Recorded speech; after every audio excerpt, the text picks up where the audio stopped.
Friends, आपका स्वागत है अपना स्टडी लेक्चर यूट्यूब चैनल में। दोस्तों बात करेंगे आरआरबी एनटीपीसी की प्रीवियस ईयर सीरीज का। ये सेट नंबर जो है पार्ट नंबर जो है 27 है। इसके पहले हमने 26 पार्ट कंप्लीट कर दिया, तो अपना स्टडी लेक्चर यूट्यूब चैनल की प्लेलिस्ट पे विजिट कर सकते हैं, वहाँ से सारे पार्ट देख सकते हैं। तो दोस्तों ये सीरीज आपको कैसी लग रही है कमेंट बॉक्स में जरूर बताइएगा। जो दोस्त चैनल पर पहली बार विजिट कर रहे हैं वो चैनल को सब्सक्राइब करेंगे, बेल आइकन को जरूर प्रेस करेंगे, जिससे मैं कोई भी वीडियो अपलोड करूँ तो सबसे पहले आपके पास नोटिफिकेशन पहुँचे। तो दोस्तों इस सभी प्रश्नों की PDF आप डिस्क्रिप्शन बॉक्स से तथा टेलीग्राम चैनल से डाउनलोड कर सकते हैं। ठीक है, टेलीग्राम का चैनल आपको जगह का लिंक आपको मिल जाएगा डिस्क्रिप्शन में। तो आइए वीडियो को शुरू करते हैं। वीडियो शुरू करने से पहले आपसे निवेदन है कि पेन कॉपी लेके बैठे, आप भी हमारे साथ प्रश्नों को हल करें। ठीक है, देखिए यहाँ बात कर रहा है कि प्रश्न जो कि फर्स्ट क्वेश्चन जैसा कि स्क्रीन पर दिख रहा है, 2 दर्जन किताबों और 16 नोटबुकों को छात्रों में इस प्रकार वितरित किया जाता है, वितरण के बाद एक भी ना बचे।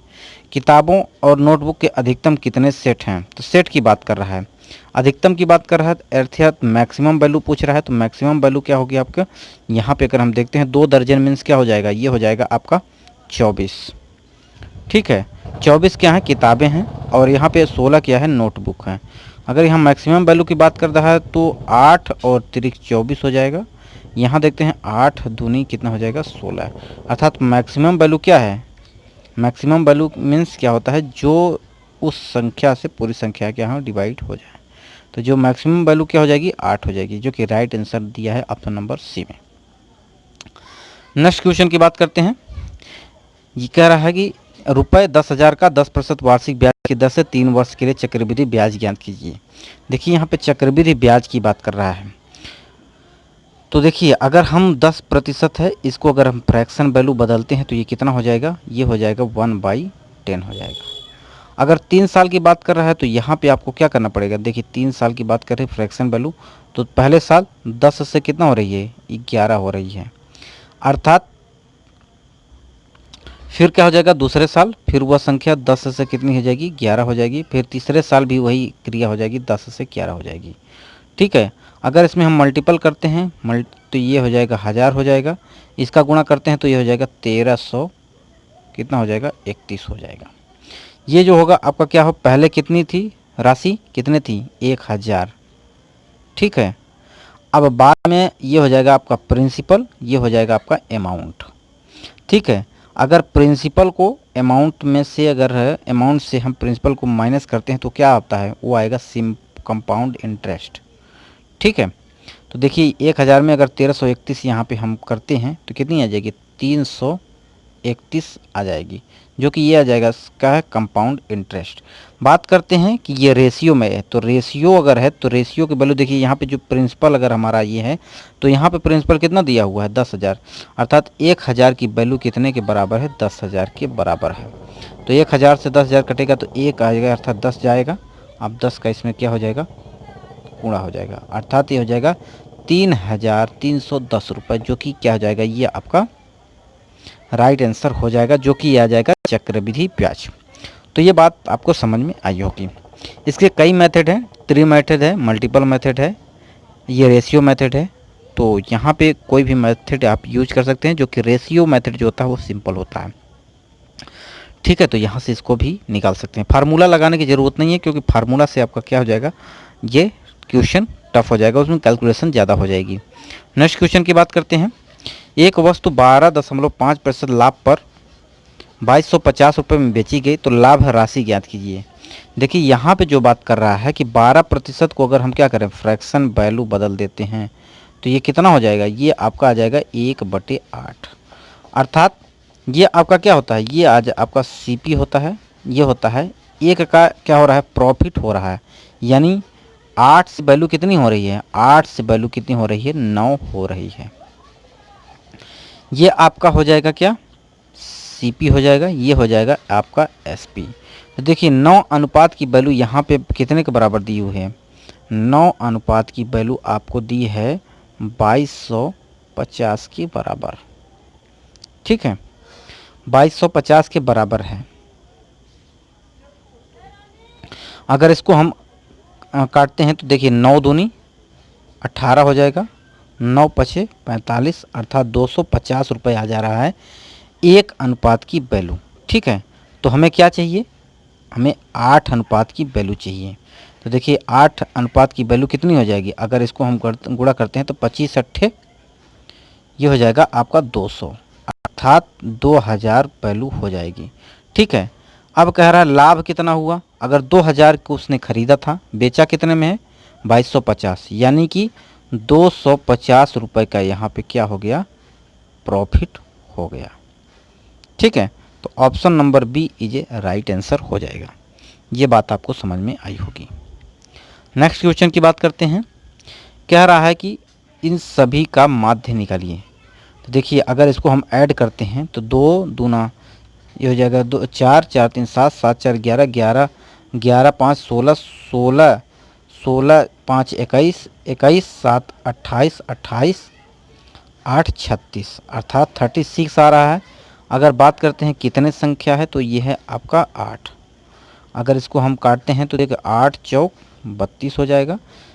तो देखिए यहाँ ऑप्शन में देख लीजिए, यहाँ पर सिर्फ ऑप्शन नंबर 1 में है जो कि ए में दिया हुआ है 4.5, जो कि यहाँ पे राइट आंसर हो जाएगा। नेक्स्ट क्वेश्चन की बात करते हैं। निम्नलिखित दशमलव में से सबसे छोटा मान ज्ञात कीजिए। देखिए सिंपल सा क्वेश्चन है, इसलिए मैंने एक्सप्लेनेशन नहीं ज़्यादा दे रहा हूँ, क्योंकि ये सब प्रश्न जो कि एग्जाम में पूछे गए हैं सिंपल क्वेश्चन, तो इसको आप समझ सकते हैं। यदि आपको दिक्कत है तो बेसिक से भी हम आपको बता सकते हैं। देखिए वहीं बात करते हैं सबसे छोटा। तो सबसे छोटा क्या होगा, जिन संख्याओं में दशमलव की संख्या अधिक हो वही हो जाएगा सबसे छोटा। तो देखिए यहाँ पे अगर गुणा करते हैं तो ये कितना हो जाएगा, ये 1 का अगर मल्टीपल करेंगे तो 1000 में यानी 0.001 हो जाएगा। वहीं बात करते हैं डी का, देख लीजिए डी का अगर हम देखते हैं तो अगर डी में देखते हैं तो कितने दशमलव हैं यहाँ पे लगे हुए हैं। अगर इसका हम गुणा करते हैं तो 2 दूना 4 हो जाएगा। अब देखिए कितने जीरो आ रहे हैं, 2 0 3 1 4, यानी कि 0.0, यहाँ पे 4 अंक बाद लगेगा पॉइंट, यानी सबसे छोटा मान कौन सा है 0.004। ठीक है, जितने बाएं तरफ दशमलव का मान बढ़ता जाएगा वह संख्या उतनी ही छोटी होती जाएगी। तो यहाँ जो ऑप्शन हो जाएगा राइट आंसर हो जाएगा डी। नेक्स्ट क्वेश्चन की बात करते हैं। एक निश्चित पुरस्कार PQR में 3:5:7 के अनुपात में दी जाती है। यदि R को P से 1000 रुपये अधिक मिले तो Q की हिस्सा ज्ञात कीजिए। देखिए यहाँ पे है, ये है P, ये है R, ये है आपका यह PQR है, P है, ये Q है, ये R है। इनका अनुपात दिया हुआ 3:5:7। अब कह रहा है प्रश्न में कि R को जो है P से कितना 1000 रुपये अधिक मिले हैं, यानी R को जो है R ये है, इसको कितना मिल रहा है 1000 में अधिक मिल रहा है P से। तो यहाँ पे रेशियो में अंतर देख लीजिए कितना आ रहा है, ये रेशियो में अंतर कितने आ रहा है 4 का, जो कि 4 का अनुपात बराबर हो जाएगा 1000 रुपये के बराबर। ठीक है, तो 1 अनुपात की वैल्यू यहाँ पे कितनी आ जाएगी 250 रुपये आ जाएगी। तो कह रहा है कि Q की हिस्सेदारी ज्ञात कीजिए। तो देखिए Q का अनुपात कितना है 5 है, 1 अनुपात की वैल्यू आपको दिया है 250 रुपये, तो 5 अनुपात कितना हो जाएगा 25 पंचे 125, यानी 1250 रुपये जो कि Q का हिस्सा हो जाएगा। ठीक है, जो कि ऑप्शन नंबर किस में दिया हुआ है, बी में दिया हुआ है। इससे आप P का भी निकाल सकते हैं और R का भी निकाल सकते हैं। सिंपल सा क्वेश्चन पूछा गया था। देखिए नेक्स्ट पूछा गया है 15% छूट के बाद 2 पेन का एक पैकेट जो है 340 रुपये में खरीदा गया था। प्रत्येक पेन का क्रय मूल्य यहाँ पे ज्ञात कीजिए। देखिए अगर यहाँ पे मार्क प्राइस दी थी 100% अगर मार्क प्राइस होगी, अगर कोई वस्तु 100 से कितने में हो रही है 15% का छूट दे रहा है, यानी कि उसको कितने में बेचा होगा, वो बेचा होगा 85 रुपये में। ठीक है, अब कह रहा है 2 पेन का एक पैकेट, अर्थात 2 पेन का जो कि पैकेट है इसको कितने में खरीदा था 340 रुपये में, यानी एक पेन का दाम यहाँ पे अगर हम निकालते हैं तो कितना हो जाएगा 70, अर्थात 170 रुपये हो जाएगा। ठीक है, तो देखिए ये यहाँ पे जो है कि इसका अनुपात 85 की वैल्यू जो हो जाएगी, क्योंकि एक पेन का दाम 170 रुपये है, यानी 85 बराबर हो जाएगा 170 रुपये का, क्योंकि ये हो जाएगा आपका ठीक है। एसपी हो जाएगा जो कि ये खरीदा हुआ है, यानी कि इसकी वैल्यू किसके बराबर हो जाएगी 170 के, अर्थात 85 दूना कितना हो जाएगा 170। यानी कि अगर हम बात करते हैं पेन का क्रय मूल्य, यानी पेन कितने का हो जाएगा यहाँ पे 200 रुपये का हो जाएगा। ठीक है,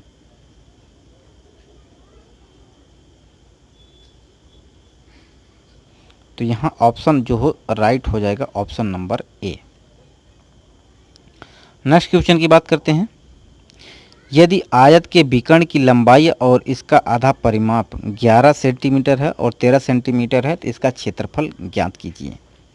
देखिए एक आयत है, ठीक है, ये आयत है, जानते हैं ये आयत की लंबाई आमने सामने की भुजा क्या होती है समान होती है, ये होता है विकर्ण। ठीक है, तो प्रश्न में कह रहा है कि विकर्ण की लंबाई यहाँ पे दी हुई कितनी 11 दी हुई है, और लंबाई जो कि परिमाप का आधा, अर्थात परिमाप कितना होता है ये होता है 2l प्लस बी, इक्वल की वैल्यू यहाँ पे दी हुई है 13 दूना 26, अर्थात दूना कह रहा है आधा कह रहा था, अर्थात यल प्लस बी की वैल्यू जो दी गई है, यल प्लस बी की वैल्यू जो दी गई है वो दी गई है 13। ठीक है, तो अब यहाँ से देखिए क्या कर सकते हैं, अगर यहाँ पे हम दोनों तरफ स्क्वायर कर दें, दोनों तरफ स्क्वायर कर दें तो ये हो जाएगा L square plus B square plus हो जाएगा 2lb और 13 13 169 हो जाएगा। ये बात आपको समझ में आई होगी। ठीक है, अब देखिए क्योंकि अगर विकर्ण है, देखिए अगर कोई राइट एंगल बनता है तो उसमें जानते हैं आप कि इसका आधार और लंब का स्क्वायर जो होता है वो कर्ण के स्क्वायर के बराबर होता है। तो यहाँ पे जो हो जाएगा ये वैल्यू जो हो जाएगी ये हो जाएगी कर्ण के स्थान पे आप लिख सकते हैं। तो यहाँ पे आप कितना लिख सकते हैं, यहाँ पे आप लिख सकते हैं 11 का स्क्वायर प्लस हो जाएगा 2lb हो जाएगा बराबर 169 हो जाएगा। यहाँ से हल करेंगे तो कितना हो जाएगा 121 हो जाएगा प्लस हो जाएगा 2lb हो जाएगा बराबर हो जाएगा यहाँ पे कितना 169। ठीक है, अगर यहाँ पे अगर हम माइनस करेंगे, देखिए यहाँ पे क्या करेंगे, अगर यहाँ पे आप क्या करें 2lb अगर इसमें माइनस करते हैं तो 169 में अगर 21 माइनस करते हैं 121 कितना आ जाएगा, ये आपका 8 आ जाएगा, ये आ जाएगा 4, यानी 2lb की वैल्यू कितनी आ गई 48 आ गई। यहाँ से 2lb की वैल्यू कितनी आ गई 48 आ गई, यानी lb जो कि क्षेत्रफल हो जाएगा, क्योंकि लंबाई गुणित चौड़ाई होता है तो क्या हो जाएगा आयत का क्षेत्रफल हो जाएगा जो कि ये आधा हो जाएगा, यानी 24 वर्ग सेंटीमीटर हो जाएगा, जो कि ऑप्शन नंबर डी में दिया हुआ है। तो ये बात आपको समझ में आई होगी। नेक्स्ट क्वेश्चन की बात करते हैं। देखिए यहाँ पे सिंपल सा क्वेश्चन पूछा गया था, x square minus y square, यहाँ पे डिवाइड में दिया हुआ यक्स माइनस वाई, यानी अगर इसको हम लिखें तो यह कितना लिख सकते हैं यक्स प्लस वाई लिख सकते हैं कोष्टक में, एक कोष्टक में कितना लिख सकते हैं यक्स माइनस वाई लिख सकते हैं, यक्स माइनस वाई से यक्स माइनस वाई कट जाएगी तो यक्स प्लस वाई आ जाएगा, जो कि right answer option number B में दिया हुआ है। ठीक है, तो ये क्वेश्चन पूछे गए थे। नेक्स्ट क्वेश्चन जो पूछा गया था, एक वस्तु का विक्रय मूल्य दिया गया है 1448 रुपये। ठीक है, 1458 रुपये सॉरी, ये हो गया आपका सेलिंग प्राइस। अब कह रहा है क्रय मूल्य, सीपी दिया हुआ है, कितना दिया हुआ है 1350, यानी अगर क्या होता है प्रॉफिट लॉस बराबर क्या होता है कि एसपी माइनस सीपी, तो यहाँ माइनस करेंगे कितना आएगा ये 8 आ जाएगा, यहाँ 0 आ जाएगा, यहाँ कितना आ जाएगा 1 आ जाएगा, यानी 108 रुपये का यहाँ पे क्या हो रहा है लाभ हो रहा है। अगर प्रतिशत की बात करते हैं तो यहाँ प्रतिशत से बदल दीजिए, देखिए प्रतिशत बदलेंगे तो क्या हो जाएगा, ये हो जाएगा आपका 108 बटे हो जाएगा 1350 इंटू 100 कर देंगे यहाँ पे, तो देखिए एक जीरो से एक जीरो यहाँ पे कट जाएगा। अगर इसको हम 5 से काटते हैं तो 5 दूनी 10, 5 सते 35 हो जाएगा, ये हो जाएगा आपका 5 दूनी 10। ठीक है, अब इसको हम अगर किससे काटते हैं 9 से अगर काटते हैं तो 9 तिरिक कितना हो जाएगा 27 हो जाएगा, 9 एक कम 9, 9 दूनी 18, यानी अगर हम 3 से काटते हैं 3 चौक 12 अर्थात 4 दूनी 8, तो 8% जो कि राइट आंसर हो जाएगा। ठीक है, नेक्स्ट क्वेश्चन की बात करते हैं। देखिए ये प्रश्न पूछा गया था, सिंपल सा क्वेश्चन पूछा गया था। यदि कोई राइट एंगल ट्रायंगल होता है तो क्या होता है, tan के लिए बात करते हैं। करिए ये आधार हो गया, तो ये अगर tan क्या होता है, tan थीटा बराबर होता है आपका लंब बटे आधार। तो ये लंब कितना हो जाएगा, यहाँ पे tan बराबर आप लिख सकते हैं इसको, ये 5/12, यानी ट्रिपलेट अगर देखते हैं तो ये 5 12 13, यानी कर्ण कितना हो जाएगा 13 हो जाएगा, ये आधार 12 हो जाएगा, ये आपका कितना हो जाएगा 5। तो कौशिक की बात की गई है। देख कौशिक बराबर क्या होता है, कर्ण बटे लंब होता है। देखिए कर्ण कितना है, यहाँ पे कर्ण है आपका 13 और लंब कितना है यहाँ पे 5, यानी वैल्यू जो हो जाएगी आपकी कितनी हो जाएगी 13/5, जो कि ऑप्शन में नहीं दिया गया था, लेकिन राइट आंसर जो दिया गया था उसमें ये बी वाला दिया गया था, जो कि ये रॉन्ग था। तो इसका राइट आंसर हो जाएगा 13/5। ठीक है, अब देखिए ये क्वेश्चन पूछा गया था। इसमें देखिए क्या बात की गई थी, पति और पत्नी की प्रति माह 4500 रुपये और 45,000 रुपये हैं कमाते हैं। ठीक है, प्रति माह प्रत्येक हिस्से में से 5,000 रुपये अनाथ आश्रय में दान कर दिए जाते हैं। यदि हम दान को निकाल देते हैं तो पति की आय उसकी संयुक्त आय से कितने प्रतिशत है। देखिए अगर हम 0 से 0 3 0 से 3 0 काट देते हैं, देखिए ये 45 हो जाएगा, ये 35 हो जाएगा, 5,000 यहाँ से निकालते हैं तो 5 ही निकालते हैं। तो अगर सब में हम 5,000 निकाल देते हैं, अनाथ आश्रम में देते हैं, तो इसके बाद कितना बचेगा 40 बचेगा पति के पास, और उसकी वाइफ के पास कितना बचेगा, उसके पास बचेगा 30, यानी जो हो जाएगी ये हो जाएगी आपकी संयुक्त इनकम, यानी 70 जो कि ये रेशियो हो जाएगा। अब कह रहा है कि दान निकाल देने के बाद, अर्थात अगर दान निकाल देता है तो पति के पास कितना बच रहा है 40 बटे 70 इंटू 100 में अगर मल्टीप्लाई कर देंगे तो ये प्रतिशत में बदल जाएगा, 0 से 0 कट जाएगा। अब हम 400 को यदि 7 से भाग देते हैं तो ये आपको कितनी बार जाएगा, ऑप्शन नंबर सी 57.14% हो जाएगा। तो ये बात आपको समझ में हुई, सिंपल सा क्वेश्चन पूछा गया था। नेक्स्ट क्वेश्चन है, देखिए एक वृत्त की परिधि जो कि 18 सेंटीमीटर है। देखिए वृत्त की परिधि क्या होती है 2 पाई r, इक्वल में दिया हुआ 18 पाई, यानी पाई से पाई क्या हो जाएगा कैंसिल हो जाएगा, 2r बराबर यहाँ पे अगर r की वैल्यू निकालते हैं तो कितनी हो जाएगी 9 हो जाएगी। अब कह रहा है वृत्त का क्षेत्रफल, वृत्त का क्षेत्रफल कितना होता है पाई r स्क्वायर, यानी क्या हो जाएगा r का स्क्वायर यानी 9 9 81 पाई हो जाएगा, जो कि राइट आंसर हो जाएगा option number C. Next question पूछा गया था, सिंपल सा त्रिकोणमिति से पूछा गया था। अगर इसको हम चेंज करते हैं तो ये हो जाएगा 5, क्योंकि कास स्क्वायर थीटा 0 की वैल्यू कितनी होती है 1 हो जाती है, माइनस हो जाएगा ये 4 हो जाएगा। साइन 30 का मान कितना होता है 1/2, यानी स्क्वायर कर रहा है तो 1/4 हो जाएगा, प्लस हो जाएगा 6। अब यहाँ देखिए कॉसेक स्क्वायर 45 का मान कितना हो जाएगा √2 यानी कि 2 हो जाएगा। ठीक है, अब 4 से 4 कैंसिल हो जाएगा, यहाँ देखिए कितना हो जाएगा माइनस हो जाएगा 1, तो ये हो जाएगा 4 प्लस 6 दूनी 12, यानी कितना आ गया 16, जो कि राइट आंसर हो जाएगा ऑप्शन नंबर डी।